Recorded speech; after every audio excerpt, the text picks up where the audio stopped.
Saludos de nuevo, queridos seguidores y mecenas de disidentia.com. Nuevo programa. Y este nuevo programa tiene el siguiente título. Es irónico. Ojo, es irónico. Los votantes no tienen remedio. ¿Y por qué el título es este y además por qué es irónico? Pues evidentemente ahora lo vamos a descubrir en el programa y espero que sea una breve, no sé, una reflexión importante sobre algunos planteamientos que acaban siempre en ese fatalismo de que no tenemos remedio. En sí, España no tiene remedio, la sociedad no tiene remedio. ¿Por qué? Porque los votantes no tienen remedio. Y ahora, como digo, lo vamos a explicar. Pero antes, permítanme que les presente al invitado de hoy. Es decir, la persona que me va a ayudar a pues, diseccionar un poco el tema y hacerlo lo más ameno posible. En esta ocasión repetimos con uno de nuestros, bueno, con un contertulio, no me gusta la palabra contertulio, pero bueno, es la que hay, con el que yo me lo paso muy bien, y dentro, o sea, en el micrófono y fuera del micrófono. Y es Javier Torrox, que es periodista, filólogo y bueno, y voy a decirlo que también es un pensador. Tiene un libro espléndido que les recomiendo que lean, que es de verdaderamente un diario imperdible, que se llama Golpe a la Nación, y en el que describe todo lo que ha llevado y lo que ha ocurrido, pues ya saben ustedes, con la asonada independentista. Bueno, pues dicho esto, paso a saludar a nuestro invitado, a mi invitado de hoy, que es el vuestro también. Un saludo, gracias Javier por participar conmigo en este programa. Hola Javier, muchas gracias y un saludo también para toda tu audiencia. Muchas gracias por la invitación. Pues nada, Javier, la clave de los votantes no tienen remedio, voy a desvelar el misterio, y es que estos días se lamentaban en cierto partido político, antaño liberal conservador, de centro, se supone que de derechas, hoy habría que discutir muy a fondo realmente cuál es su posición política, si es que hay alguna, que pueda obedecer a algunas coordenadas clásicas. Y bueno, pues se lamentaban de que pese a todo el desastre del gobierno actual, el gobierno de este señor Sánchez, creo recordar, pese a todos los destrozos que estaba causando a la economía, a la convivencia, la gestión pésima de la coronacrisis, es decir, todos los escándalos, en fin, la ristra interminable de desaguisados que, en opinión de este partido, de los representantes de este partido, estaba suponiendo Pedro Sánchez. Pese a todo ello, las encuestas no vaticinaban que una caída en proporción al desastre que significaba este señor. Es decir, que ese partido se barruntaba, que si hoy fuéramos a elecciones generales, a día de hoy, posiblemente la derecha, o lo que pueda parecer derecha,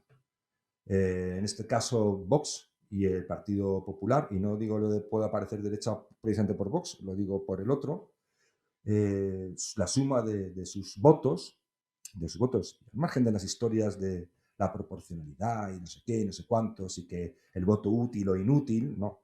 Es decir, la intención de voto de los españoles no iba a darles la mayoría. Entonces, estaban, como decir, en estado de shock. ¿Cómo es posible? ¿Cómo es posible? Pues lógicamente, ¿cuál es la contestación técnica, filosófica, científica e ilustrada?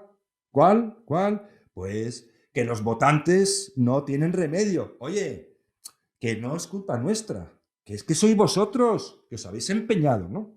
Javier. Sí, así parece ser, que los votantes se equivocan, como tanto se repite, lo hablábamos antes fuera de micrófono, antes de iniciar el programa, esa escena que siempre se repite de forma recurrente, de que el Alfonso Guerra, una vez que se conocieron los resultados de las elecciones generales del año 79, que ganó UCD y que supusieron la investidura como presidente del gobierno de Adolfo Suárez, pues se repite mucho que Alfonso Guerra dijo: el pueblo español se ha equivocado. Claro, el pueblo se equivoca y probablemente se equivoca y mucho y no para de equivocarse, y, Y a la vista está el resultado de estas equivocaciones, que estamos en una situación prácticamente agónica. Pero el problema no es que los ciudadanos se equivoquen o se dejen de equivocar en esta situación. Yo creo que el problema es que las distintas formaciones políticas no son capaces de crear un discurso político capaz de ponerse al frente de una reacción a la situación política actual que lleva a cabo el gobierno y todos sus apoyos parlamentarios, que está compuesto, como todos sabemos, de una pléyade de separatistas.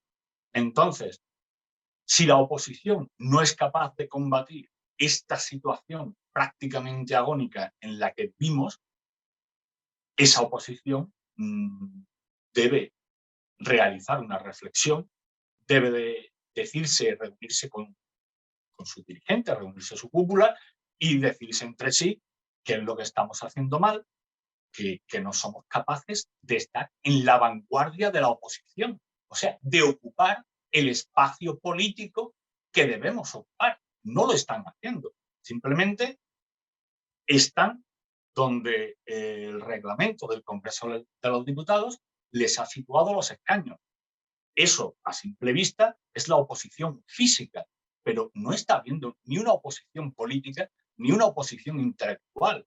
No se puede calificar como oposición política que el señor Casado, jefe del Partido Popular, salga a escena haciendo chistes o juegos de palabras respecto a las acciones políticas que realiza el gobierno y sus apoyos parlamentarios, porque eso no tiene efectos políticos. Para que una oposición sea política y tenga efectos sus acciones, tiene que realizar acciones políticas, no se puede conformar con las palabras. No quiero decir con esto que realice acciones ilegales o que puedan derribar de forma ilegal el statu quo, el ordenamiento jurídico y el normal funcionamiento de las instituciones, ni muchísimo menos. Pero sí que tienen muchísimas herramientas las distintas formaciones políticas para realizar acciones que tengan efectos políticos y que hagan tambalearse el gobierno, porque el gobierno es de una debilidad pasmosa. Yo no acabo de comprender cómo un gobierno tan extremadamente débil se comporta con la fortaleza con la que lo hace. Y si se comporta con esa fortaleza es porque la oposición que debería combatirlo está fortaleciendo la posición de quien en realidad es débil. El Partido Popular, por ejemplo, y ya voy acabando, que creo que está siendo quizá demasiado larga esta primera intervención. Bueno, Yo tengo la impresión de que el 4 de mayo se produjo una inversión del estado de ánimo político de la sociedad española.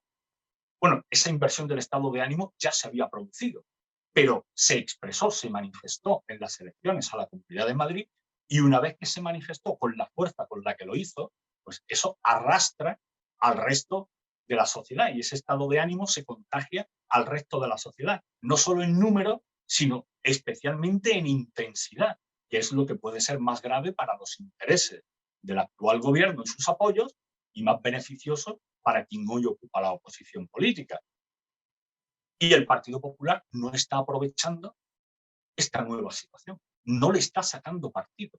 En lugar de ello, se ha quedado sentado a ver cómo el gobierno y sus apoyos parlamentarios lanzan a la tramitación en las Cortes de leyes liberticidas, como está ocurriendo recientemente con la ley trans, que prácticamente es la liquidación de la ciudadanía y del individuo, con la revisión también recientemente de la llamada la ley de solo sí es sí, esta ley de libertad sexual, creo que es el nombre completo oficial de este proyecto de ley, en el que cualquier relación sexual podrá ser convertida a posteriori en una violación en caso de que una de las partes que ha participado en la relación sexual decide que haya podido ser contra su voluntad, lo que es otra catástrofe jurídica. Adicionalmente a esto, se está hablando del impulso de una nueva ley de memoria democrática en la que se va a prohibir hablar del pasado en unos términos que no sean del gusto del gobierno y de sus apoyos parlamentarios. Y recientemente, hace unos días, en distintos medios de comunicación se ha filtrado una reforma de la Ley de Seguridad Nacional en la que el gobierno, por sí mismo, va a poder usurpar la posición del poder legislativo en el proceso de declaración del estado de excepción. La suma de todo esto es, sumado también a la concesión de los indultos, que olvidaba mencionarlo, todo esto es la reacción del gobierno y de sus apoyos parlamentarios a esta inversión del estado de ánimo político en la sociedad española. El gobierno está en estos momentos aterrorizado ante la perspectiva de un vuelco político. Y el Partido Popular, en lugar de aprovechar este nuevo estado de ánimo, lo que está es haciendo chistes, juegos de palabras y se cruza de brazos del mismo modo que se cruzaba de brazos el señor Rajoy cuando era presidente del gobierno y le estaban dando un golpe y se estaban revelando instituciones del Estado como la Generalidad de Cataluña. Y peor, es decir, claro, y no solo que estén, como tú bien dices, Javier, haciendo eso que hacen, ¿no? Es decir, es que incluso están aprovechando, están leyendo, haciendo una lectura de las elecciones en la Comunidad de Madrid, posiblemente equivocada por una mala interpretación, y es esa cuestión que se debate internamente dentro del Partido Popular, que bueno, que el perfil del votante del Partido Popular o el que pudiera votar al Partido Popular en la Comunidad de Madrid no es extrapolable al resto de España, y que por lo tanto lo que funciona en la Comunidad de Madrid no tiene por qué funcionar a nivel general. Entonces, han dicho, bueno, la Comunidad de Madrid ya ha sido conservada e incluso fortalecida en nuestro gobierno. Ahora vamos a trasladar estos preceptos a la estrategia nacional. Si se puede decir que puede haber estrategia nacional por parte de un partido que cuesta mucho entender que tenga una dimensión de verdad nacional, en tanto en cuanto los ejes de sus políticas varían y pueden ser incluso opuestos allí donde estén presentes, según la región donde estén, ¿no? Por ejemplo, ¿no? Porque llama la atención cómo funciona el PP en Galicia, siguiendo un poco los pasos previos de los errores que han desembocado en ese identitarismo y particularismo que llamamos nacionalismo o separatismo, y que es ahora separatismo, a cómo funciona, por ejemplo, puede funcionar, pues yo qué sé, en Extremadura, o no sé, me da igual, no sé. En cada lugar es como una especie de franquicia que tiene sus propias reglas, ¿no? Es decir, no hay una política que los congregue en unos ejes, digamos, fundamentales, y a partir de ahí se hagan políticas adaptadas o coincidentes con los intereses particulares del momento en cada región, ¿no? Es decir, bueno, pero la lectura esta que digo está mal hecha porque precisamente yo creo que el éxito de las elecciones del 4 de mayo tocó una clave que sí es exportable y que sí tiene conexión con el resto de España. Y es, desgraciadamente, luego lo podemos afinar en el sentido de lo que estamos viendo que están haciendo ahora, después de las elecciones, pero bueno, antes de las elecciones y durante las elecciones fue así, transmitir la sensación al elector de que podía haber políticos que, al margen de sus ambiciones y de su deseo de victorias electorales, fueran capaces de preocuparse por los electores. Es decir, que esto es lo que en principio parecía que había hecho Isabel Díaz Ayuso en la Comunidad de Madrid, al balancear y al ser sensible, muy, por lo menos en la fase ya, una vez aprendidos ciertos errores, una fase larga, cuando pues, había que balancear las medidas anti-COVID en la Comunidad de Madrid, y se buscó un encaje entre la debida prudencia sanitaria con la supervivencia de las personas a nivel económico, ¿no? Entonces, eso trasladó al público un mensaje, es decir, bueno, no me importa que sea esta señora ambiciosa, porque al menos parece que se preocupa también por lo que a mí me preocupa. Entonces, bueno, hay un quid pro quo. Tú me apoyas, yo te voy a apoyar. De hecho, esto es definitivo, esa no, aunque no ha sido perfecta, ni mucho menos, ni totalmente abierta, como en otros lugares del mundo, que podrían ser buenos ejemplos, pero ha sido menos restrictivo que en que en muchos lugares de España.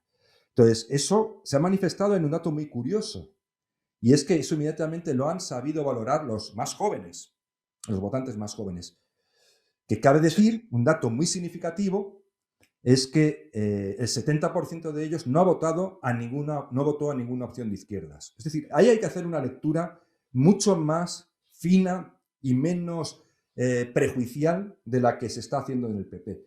Que el PP, lamentablemente, la sensación que tiene uno es que funcionan como una corporación que intenta descubrir mercados en lugar de pero no descubrirlos, sino adaptarse a esos mercados más que descubrirlos, y están dejando de lado precisamente una de las cuestiones que han sido claves y que podrían ser claves en lo que comentas tú de contraponerse como alternativa de verdad, más allá de la crítica y de señalar constantemente pues lo que los propios medios pueden hacer sin mayores dificultades, que es evidenciar la cantidad de leyes disparatadas y peligrosas que están fluyendo del gobierno actual, ¿no? Es decir, del señor Sánchez. Entonces, no tienes solo que señalar lo que ya estamos viendo todos, tienes que decirnos cuál es tu alternativa. Exacto. No puede ser que estéis consiguiendo resultados estupendos precisamente por hacer determinadas cosas haber hecho determinadas cosas en la Comunidad de Madrid y que luego lleguéis en Castilla y León y os volváis más puritanos que los puritanos. Es decir, que queráis encerrar o propongáis encerrar a todo el mundo porque hay una incidencia mayor de la enfermedad, cuando lo que hay que mirar no es la incidencia de los contagios, sino la incidencia sanitaria, es decir, de los ingresos hospitalarios, en fin, todo esto. Pero de repente este tipo de esquizofrenias, sobre todo, que lo más importante, esta inconsistencia,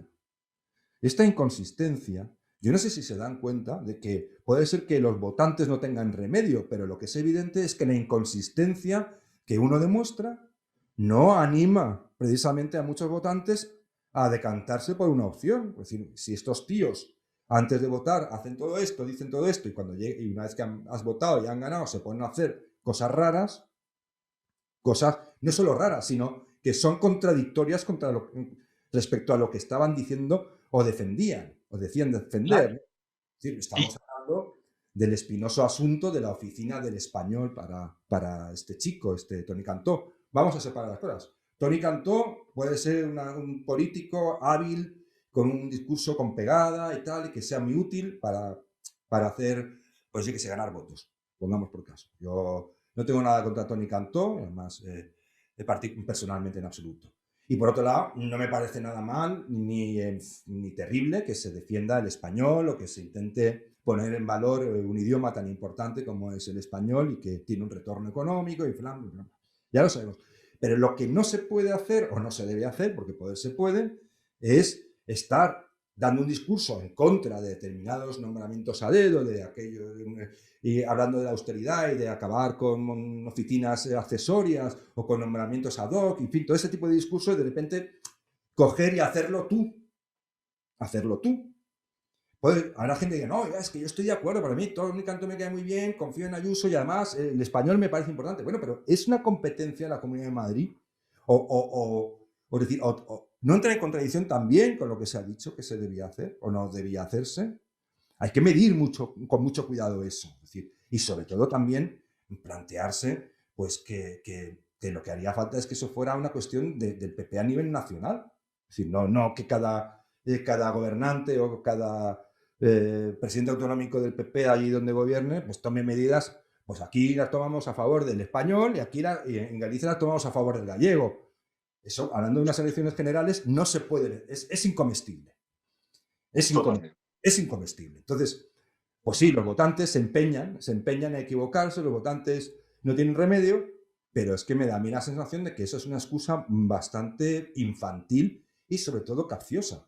Yo creo que lo que no tiene remedio es el desbarajuste y la falta, yo acuérdate, solo ya termino, oiga, que ejemplos hay de victorias imposibles contra viento y marea. La primera victoria de Aznar y después la segunda con mayoría absoluta. A ver, alguien me va a decir que tenían más medios a favor, o menos, si se hizo el antenicidio, si se acabó prácticamente lo que quedaba era residual. Pero bueno, lo importante es que hay una cosa que Aznar, que tampoco es que sea un genio, sí hizo bien y tuvo claro, y yo creo que lo aprendió de Margaret Thatcher, y es que estuvo todo el tiempo, mucho antes de la campaña, con una cuestión que era programa, programa y programa, es decir, alternativa. Alternativa y alternativa. Que sí, vamos a denunciar lo que hace mal este señor presidente que tenemos nefasto, pero lo importante es qué vamos a hacer nosotros. Exacto. Y que lo que vayamos a hacer nosotros no cambie de un día para otro, según sople el viento. No, ahí la oposición tiene que mostrar una firmeza absoluta para que ese mensaje de firmeza le llegue a esa audiencia potencial, a esos electores potenciales. Porque si el elector potencial ve que cambias tu discurso en función de, como decías antes, por dónde sopla el aire, pues entonces la fiabilidad de ese actor político se queda a la altura de un mapache. No te puedes fiar de ese actor político que cambia su discurso en función de cómo le van las cosas o de cómo le va en las encuestas. Porque las encuestas también podríamos hablar de ello un poco más tarde. Habría mucho que decir respecto a las encuestas sobre lo que dicen las... Sí. Solo una pequeña pincelada más para reforzar la cuestión. Es decir, en la Comunidad de Madrid se ha nombrado para la oficina para la Consejería de Igualdad a Patricia Reyes. Y con todos mis respetos también a doña Patricia Reyes, que puede pensar y puede tener las convicciones que estime convenientes. No podía ser de otra manera. Pero la cuestión es decir que yo sé positivamente que desde el PP en su momento se me decía que Patricia Reyes, poco más o menos, y perdón que lo diga así, porque es más o menos como se me expresaba, que se le faltaba un tornillo. En la cuestión del feminismo estaba en las antípodas del feminismo liberal, que ellos defienden, supuestamente defienden, estaba en las antípodas, en la otra punta, completamente. Y coges, y ese personaje que no encaja en absoluto y de hecho, tú, no viva voz en público, pero sí en privado, lo estás reconociendo y diciendo 1000 veces, resulta que la nombras directora, o sea, consejera o directora bueno, algo de la cuestión de igualdad de la Comunidad de Madrid. No sé si la oficina de igualdad, bueno, que hay tantas oficinas y tantas historias que uno ya se pierde. Pero hombre, eso es demoledor para los votantes. Eso es demoledor, Claro, no son conscientes. el mensaje que reciben los electores cuando se producen estas circunstancias es que están reproduciendo aquello que dicen combatir o que dicen pretender combatir. Entonces, la fiabilidad, la credibilidad de esa oposición o de esos actores políticos, pues claro, cae en picado, evidentemente. Aquí yo creo que has hecho una lectura muy fina sobre la cuestión de las elecciones del 4 de mayo al decir que se ha producido una reacción nueva en el electorado. El electorado ha reaccionado votando a quien ha percibido que defendía sus propios intereses. Y estoy de acuerdo en que eso se ha producido así. Y es más, diría que es la primera vez desde la entrada en vigor de la Constitución del 78 en la que se ha producido una relación directa entre el votante y el votado. La votada, en este caso, Isabel Díaz Ayuso. El votante ha percibido que la persona elegible, Isabel Díaz Ayuso, estaba en línea con sus intereses, que estaba defendiendo sus intereses y que no estaba defendiendo sus intereses personales para defender su posición, ya fuera en el gobierno o en el partido. Que lo hiciera también es legítimo. Hacían mención a la ambición política. Muy bien, la ambición política es perfectamente legítima. Es más, un actor político tiene que tener ambición política, porque si no la tiene, se va a despeñar, evidentemente. No va a ser capaz de permanecer en pie porque los que tenga a su alrededor, que si vivan esa ambición política y esa pasión de ambición política, le van a derribar. Pero claro, si tienes ambición política, que es perfectamente legítimo, como decíamos, y a eso le unes que defienden los intereses de tus electores potenciales, pues claro, te ganas a los electores. Y ese es el vuelco que se ha producido. Ha nacido de repente, aunque eso todavía no está explicitado, no está puesto, por así decir, iba a decir por escrito, no por escrito, sino que no existe una relación jurídica real hoy en España entre el elector y el elegido. a causa del sistema proporcional electoral y demás, no vamos a entrar en eso, pero sí que se ha producido esa reacción, aunque no haya una línea directa entre el elector y el elegido, sí que se ha producido esa relación directa, porque lo ha percibido, el votante lo ha percibido los ciudadanos madrileños, que han defendido sus intereses enfrentándose al gobierno de la nación. Poca cosa. Y claro, eso lo han premiado. Y eso es lo que ha producido Pero una inversión del estado de ánimo. ¿Sí? Han defendido no sus intereses como ciudadanos madrileños. Han defendido sus intereses como ciudadanos, que son concomitantes con los intereses de cualquier otro ciudadano que resida en donde resida de España. Es decir, exacto. es que Y eso por es eso lo que Isabel no Díaz sabemos. Ayuso ha sido de repente aplaudida en toda España. Porque lo que ha percibido toda España, que lo ha visto por diferentes medios de comunicación, es esta señora está defendiendo las libertades y derechos de los ciudadanos. Lo que está defendiendo es la ciudadanía. O sea, el ABC del liberalismo, la ciudadanía. Un ciudadano es ciudadano porque tiene una serie de libertades y de derechos que no se pueden conculcar porque a un gobierno le apetezca hacerlo. Podrán limitarse, podrán suspenderse, pero conforme a derecho, en función de cómo la ley estipule que eso deba hacerse. Y claro, nos hemos encontrado, aún así, Isabel Díaz Ayuso también ha arramplado con libertades y derechos como han hecho los presidentes autonómicos de todas las comunidades autónomas en España. Pero aún así, sí que ha estado más cerca de los intereses de los ciudadanos y en la defensa de sus libertades y derechos, y eso lo han percibido. Y claro, ese es el vuelco político que se ha producido, el cambio en el estado de ánimo de la sociedad, que el gobierno lo ha percibido perfectamente. Y al percibirlo, ha reaccionado. Y su reacción es impulsar el golpe a la nación de la Generalitat de Cataluña, que aquello estaba muerto y ha sido resucitado por el gobierno de España. Al mismo tiempo, han impulsado toda esta serie de proyectos de leyes para su remisión a las Cortes, para su tramitación como leyes, y cosas que estaban previstas para después del verano, para el año que viene, incluso para el último año de la legislatura, de repente todo se ha acelerado. Y claro, ¿cuál es la reacción del PP? El señor Casado el otro día diciendo ante la reforma de la Ley de Seguridad Nacional, esto es la mili de Sánchez. ¿Pero cómo que esto es la mili de Sánchez? Sí, es que... Usted tiene que denunciar que esto es un ataque frontal a las libertades y derechos de los ciudadanos, que el gobierno está diciendo que con un decreto que expida el propio gobierno se puede quedar con la propiedad privada de cualquier ciudadano. Esto es una locura. Es la indefensión absoluta y la inseguridad jurídica de todos los ciudadanos, de 47 millones de ciudadanos. ¿Cómo puede usted hacer un chiste con eso?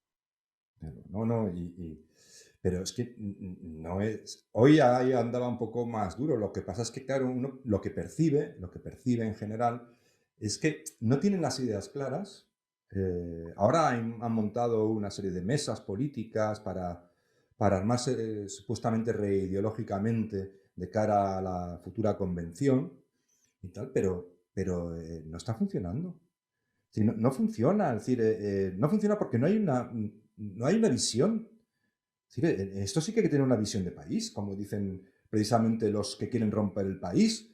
Es decir, aquí sí que hace falta una visión de país, una visión de un partido de dimensión nacional que, respetando las particularidades autóctonas de cada territorio, de cada región y cada provincia, lo que fuere, me da igual, tenga unos ejes maestros de una política, de una visión que te contemple pues, una serie de preceptos y de una filosofía política clara y fácilmente distinguible para el votante, para el ciudadano común. No que tenga que estar haciendo cálculos o haciendo casi, no sé, psicología avanzada para entender si dice esto lo que significa o si dice esto porque quiere significar lo contrario, pero más adelante dirá lo contrario de lo contrario. Es decir, esto no puede ser. Y esto también ocurre en la Comunidad de Madrid. Es decir, que es la Comunidad de Madrid, oye, no sé si era hoy, o creo que ha sido hoy, no sé cuándo verá nuestro público, escuchará nuestro público este programa, pero en el día de hoy, que creo que es jueves, había una discusión y un debate muy intenso en el Parlamento de la Comunidad de Madrid, en la Asamblea, Y el esfuerzo del representante del Partido Popular era convencer a la izquierda que estaba allí de que ellos eran más LGTBI que la izquierda. ¿Eh? No sé, no sé si esas son las líneas maestras de verdad de la alternativa, porque si en realidad vas a coger todas las mercancías averiadas de la izquierda y ponerlas en línea dentro de tu propio partido para competir con la izquierda, pues igual te vota la izquierda, pero igual los otros no te van a votar. No, no, evidentemente la izquierda no va a votar jamás al PP, por ¿No? más Quiten de la cabeza. adorno y más carteles LGTBI que pueda ponerse el PP. Pero lo que no puede ser es que el PP tenga un discurso que se pretenda partido liberal y que tenga un discurso como este del LGTBI que impone que las libertades y derechos deben estar condicionados por el sexo y la orientación sexual. Esto es una locura. Esto es una locura. Eso es el socavamiento de las bases mismas del liberalismo y de la ciudadanía. A mí que me importa ni el sexo ni la orientación sexual de nadie. Nadie puede tener ni más ni menos derechos o libertades que yo por su condición sexual. ¿A quién le importa eso? Es una cuestión privada de cada quien. Y nadie se tiene que meter en eso. No, no, Allá cada quien. no es una cuestión privada, porque ahí es precisamente donde caen en el discurso, en la filosofía de la izquierda, que lo personal es político. Y el PP está defendiendo, está metiéndose en ese barco, en ese charco, perdón, pisando ese charco, y lo lleva haciendo tiempo, pues diciendo, entendiendo que esas cuestiones que deberían ser privadas y personales, pues se tienen que trasladar a leyes que van a entrar precisamente en el espacio privado de las personas a poner orden, a Claro, pero ordenarlas. eso es Ordenarlas, subirse al barco del totalitarismo. claro, y porque así eres, crees que así consigues un espacio electoral o compites por un espacio electoral, que con eso no puedes competir. Si yo no te digo que te vuelvas homofóbico ni nada de eso, es que esto no tiene nada que ver con eso. Ese Por es, supuesto que no. el chantaje, el señalamiento. Si no estás a favor de estas leyes liberticidas es porque estás en contra y odias a los homosexuales, a las lesbianas, a los transexuales. No, que no, sino que estoy diciendo es que igual que una condición sexual no puede ser lo que establezca diferencias en las leyes Claro que no. distintas, es igual que defender, porque el hecho de que usted sea católico no implica que tenga una legislación a medida para usted, y en detrimento de Claro. que no lo sea.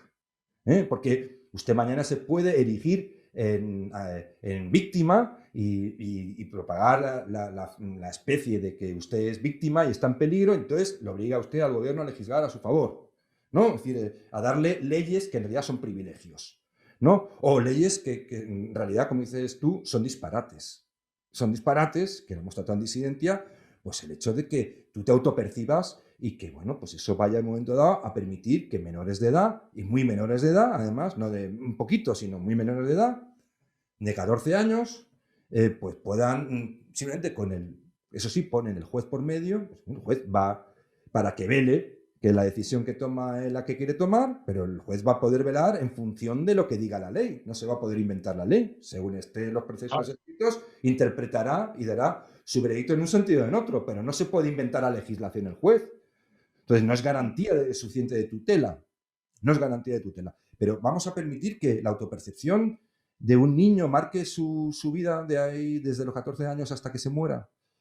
Es decir, ¿dónde está la tutela efectiva de los menores? ¿Dónde queda la salvaguarda de las personas, de los mayores, respecto a asegurarse que es lo mejor para una persona que todavía no tiene, digamos, la madurez suficiente para decidir tomar decisiones que van a afectar al resto de su vida? No puede ser. Pero bueno, estas son cuestiones menores o no tan menores que entroncan directamente con ese vaciamiento súbito que se produce en el PP, o no sé si ya venía previamente vaciado, eso podríamos también discutirlo, o que aflora ese vacío después de la victoria del 4 de mayo, de repente, pues no sé, como se suele decir, pues la cabra tira al monte de nuevo, ¿no? Es decir, vuelve a tirar al monte. Es decir, ahora vamos a intentar canibalizar a Ciudadanos para crecer en el centro izquierda o no se sabe, en una parte del centro que no sabemos muy bien por dónde puñetas está. Pero vamos a Pero dedicarnos a eso y nos vamos a desdecir de lo anterior, por la vía de los... el problema de eso es que el mensaje que lanzan a los ciudadanos es: yo en realidad no tengo principios. Hoy te estoy diciendo que mis principios son estos, pero si mañana me interesa decirte que son otros, te diré que son otros.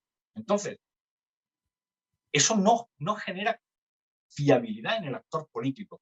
Y la credibilidad es algo fundamental en la relación entre el ciudadano y sus representantes políticos. Si no hay credibilidad, se derrumba esa relación, se viene abajo.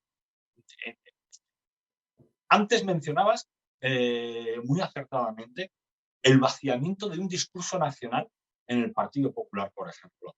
Que el señor Feijóo en Galicia está impulsando una inmersión lingüística, copiando la inmersión lingüística catalana. También en Andalucía, por ejemplo, el otro día el presidente de la Junta de Andalucía, Juanma Moreno, fue a rendir homenaje a Blas Infante, hablando del padre de la patria andaluza. Pero vamos a ver, ¿cómo que patria andaluza? Entonces, si hay patria andaluza, no hay patria española. ¿Qué está defendiendo usted? ¿Usted a qué aspira? ¿A ponerse del lado de los federalistas? Estamos en un momento peliagudo, bastante peliagudo, Javier. Yo creo que tenemos un periodo constituyente a la vuelta de la esquina. Yo no sé si va a ser dentro de un año, de 5 o de 10 años, pero eso va a caer. Ese periodo constituyente va a llegar. Mira, Y los fíjate, federalistas están tomando posiciones. bueno, fíjate, periodo constituyente aquí lo veo muy difícil. Ya tenemos antecedentes de que se puede trastocar, primero de facto, la Constitución, porque se trastoca y se vulnera todos los días. La sentencia del Tribunal Constitucional sobre la ley de violencia de género es clamorosa. Es decir, el Supremo se ha hartado de demostrarlo con sentencias de que no hay igualdad ante la ley, porque a un mismo delito, a una misma falta, corresponden penas distintas según si se es de un sexo o se es de otro. Por lo tanto, la igualdad ante la ley, que la pueden hacer ahí abracadabras con el concepto, el tribunal que le dé la gana, pero evidentemente es manifiesto que diga lo que diga ese tribunal, esa ley es inconstitucional. Es inconstitucional. Es decir, hay que acatar la sentencia porque no queda otra. Pero quiero decir con esto que no, ni siquiera creo que haya que llegar ni a un proceso constituyente, no les va a hacer falta. No les va a hacer falta, porque de facto ya la Constitución está muy perjudicada, está siendo pisoteada constantemente por la vía de los hechos, por la vía de los hechos consumados.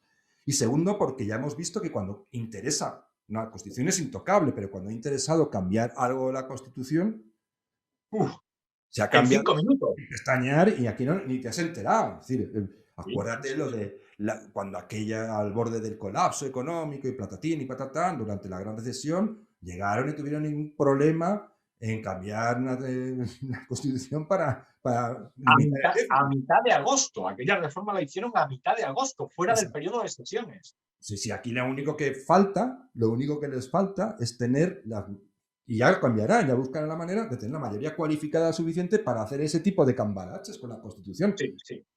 Esa es la situación en la que estamos en este momento. A ver, estoy totalmente de acuerdo.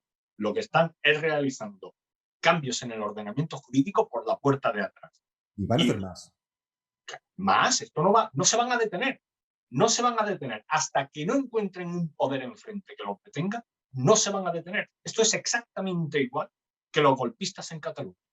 Hasta que no encuentran un poder enfrente que les detenga, van a seguir adelante. Pues exactamente lo mismo va a hacer el gobierno de España en este proceso de liquidación y de disolución de la nación española en la que se han unido a los separatistas. Van a continuar aprobando leyes. ¿Perdón? Y a la extrema izquierda o a la izquierda posmoderna, yo es que ya no sé, Sí. a la izquierda loca, vamos a decirlo así. Loca, exacto. Esta izquierda posmoderna, chiflada, que piensa que hay que proteger el planeta antes que a los trabajadores y que hay que combatir el consumo de carne porque se agotan las reservas hídricas. Yo no sé, el señor ministro de Consumo, si alguien le ha explicado alguna vez el ciclo del agua y que el agua no va a ninguna parte y que el agua es siempre la misma en el planeta desde hace cientos de millones de años. No, Pero bueno. él cree que, como en las películas de ciencia ficción, hay naves extraterrestres que pueden capturar el agua y privarnos Sí. de ello. Quizás sea eso lo que crea, quién sabe. No sé, pero es Pero así. lo que te estaba comentando es que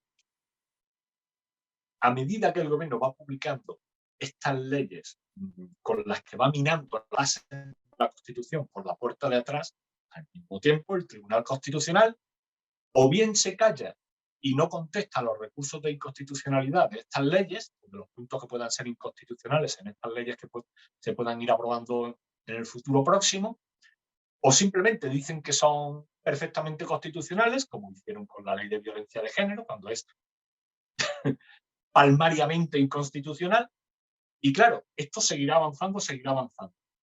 Ahora bien, que es a donde iba yo antes, esto tarde o temprano va a provocar la propia caída del sistema. El sistema está totalmente agotado. Bien. El sistema está totalmente agotado, vive apuntalado, totalmente apuntalado. Se va a venir abajo. Yo no sé si cuando se venga abajo, si eso va a suceder dentro de un año, dentro de 5 o de 15.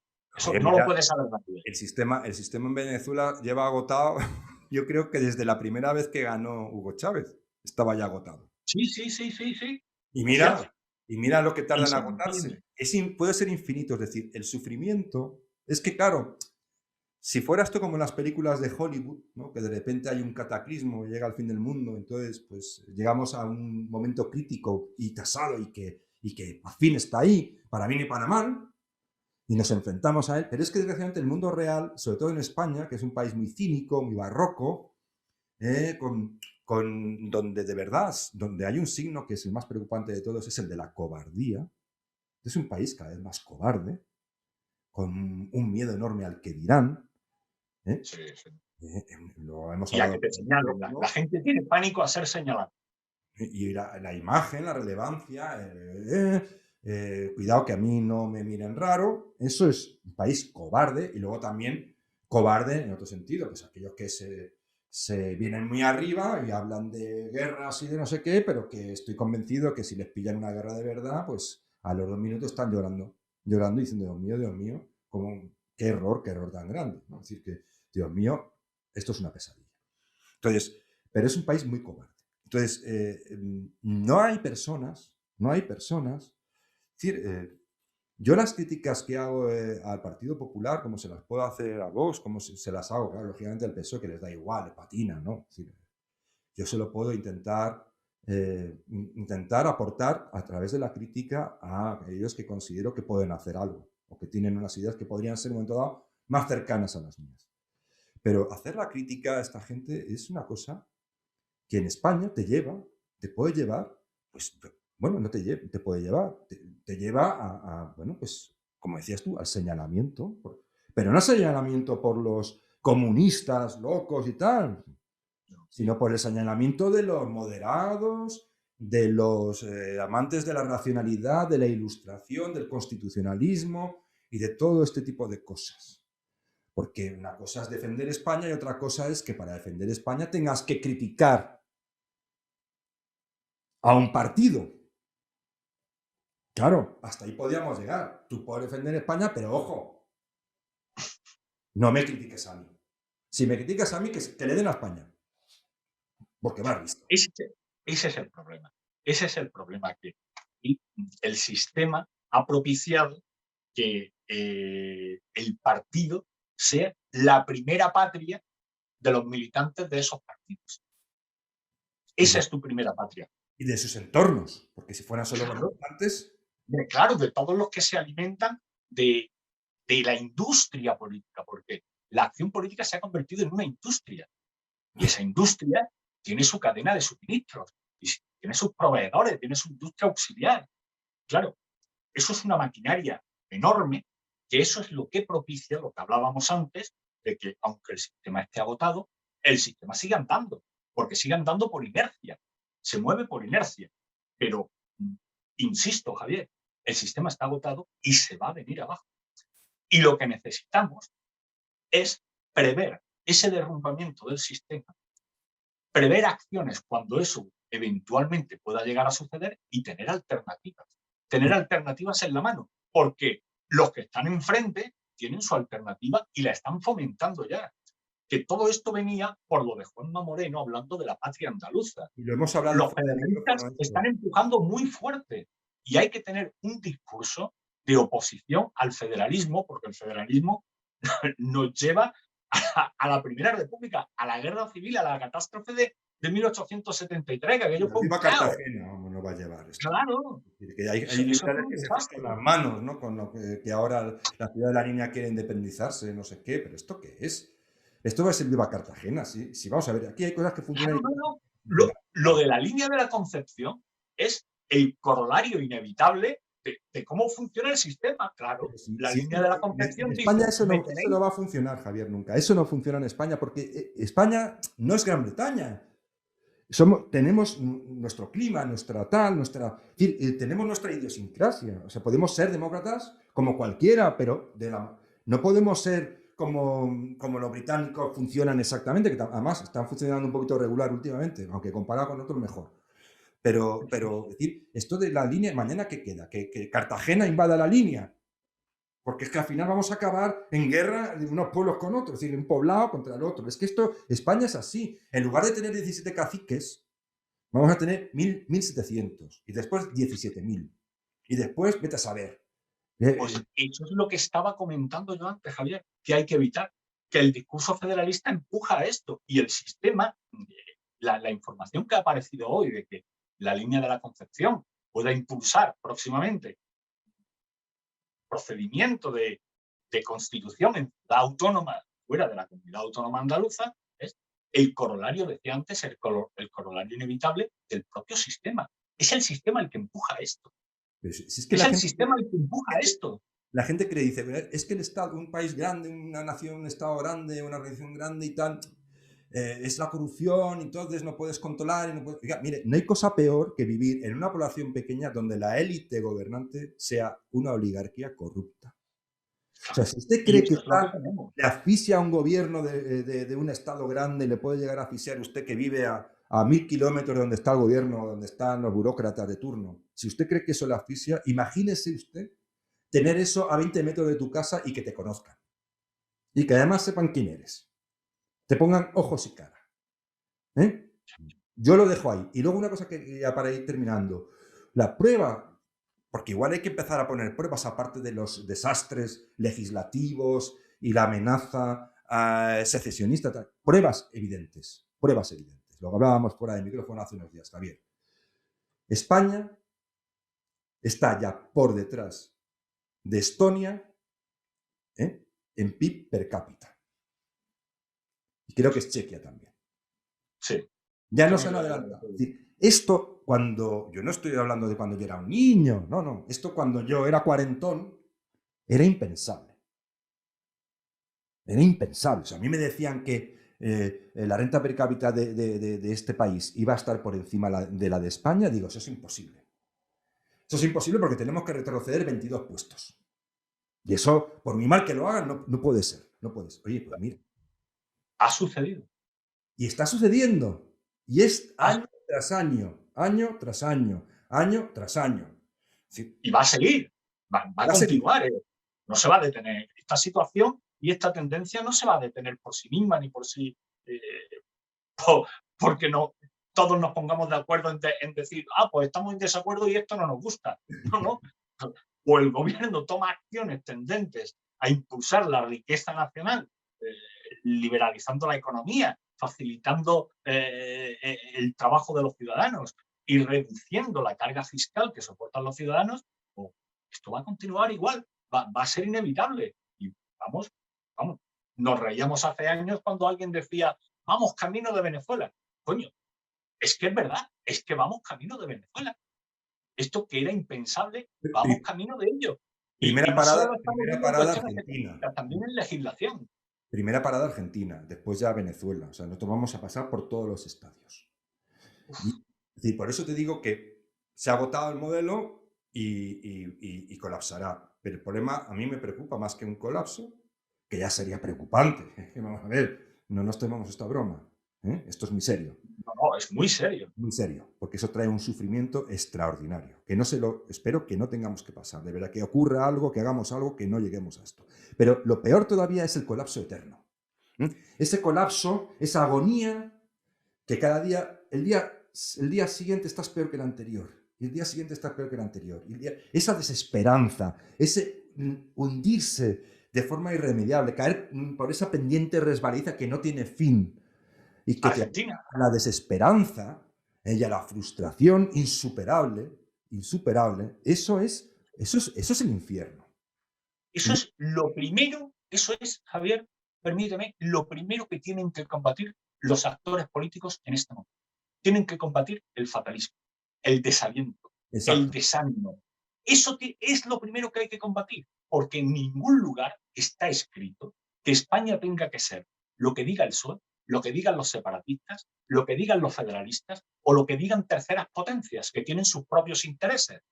No, en ningún lugar está escrito. España puede ser lo que los españoles decidamos que sea. Claro. Ahora bien, estas cosas no se hacen solas. Aquí tiene que haber actores políticos que se pongan a la vanguardia de la ciudadanía y que digan, esto es lo que yo os propongo, esto es lo que yo quiero y por este camino voy a tirar. Y no voy a mirar hacia atrás a ver si me seguís o no. Yo voy a seguir adelante.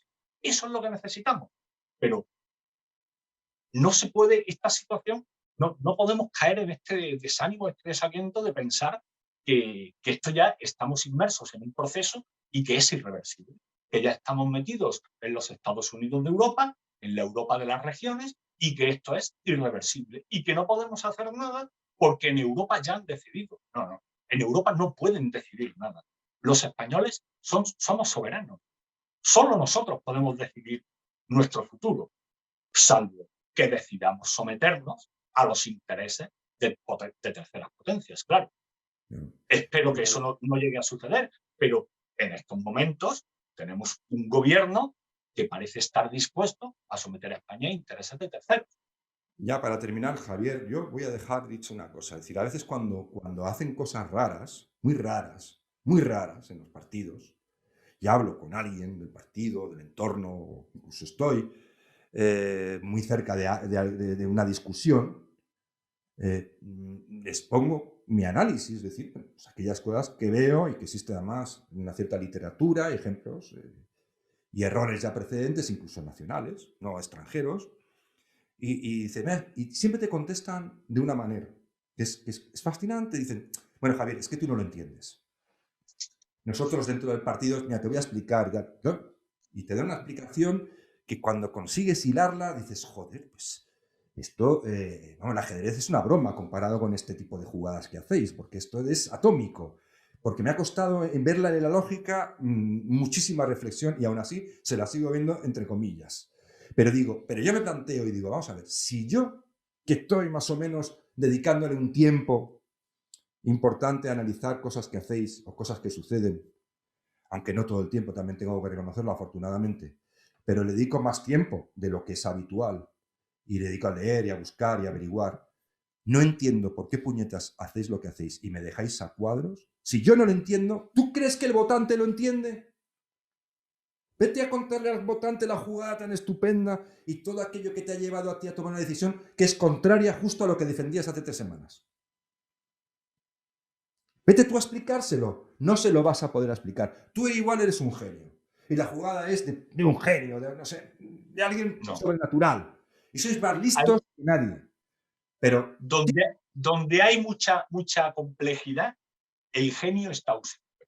No, pero te quiero decir que aunque seas un genio, si eres un genio maravilloso, pero el destinatario de tu genialidad piensa que eres idiota, pues se acabó. Se acabó. O que eres idiota o algo peor, eres un cara dura. Entonces dice, mira, entonces vete tú a explicarla, a mí no me lo expliques. Yo creo que entiendo un poco de política, no te entiendo. Entonces, si tú me dices que tú eres un genio y por eso no te entiendo yo, pues imagínate el votante que te había votado hace nada y cuyo voto no es prestado, ni es tuyo, ni es de él, siempre es de él. Siempre va a ser de él. Es que siempre va a ser de él. Sí. Sí, no, los votos del PP, no hay votos del PP, ni votos del PSOE, ni votos de Vox, que no, que hay votantes. Exacto. Y ocasionalmente, pues te dan una confianza. Que le traen una confianza, cogen su voto y se lo llevan para otro lado. Ya está. Claro. Pero esa confianza el votante se la da a la persona que se trate en función de la credibilidad que esa persona se haya ganado ante ese votante. Pero claro, si las jugadas políticas son de la complejidad que estabas comentando antes, que el elector de calle, el ciudadano normal y corriente, no se puede detener en hacer unos análisis ahí con un algoritmo a ver qué es lo que en realidad ha querido hacer y decir esta formación política cuando ha dicho esto, porque esto tiene tales interacciones y tales variables con estas otras acciones. Eso es de locos. O se ven las cosas claras o no se ven. Y en las acciones políticas, cuanto más sencillas sean las acciones y más sencillas sean las palabras, más se conecta con el elector.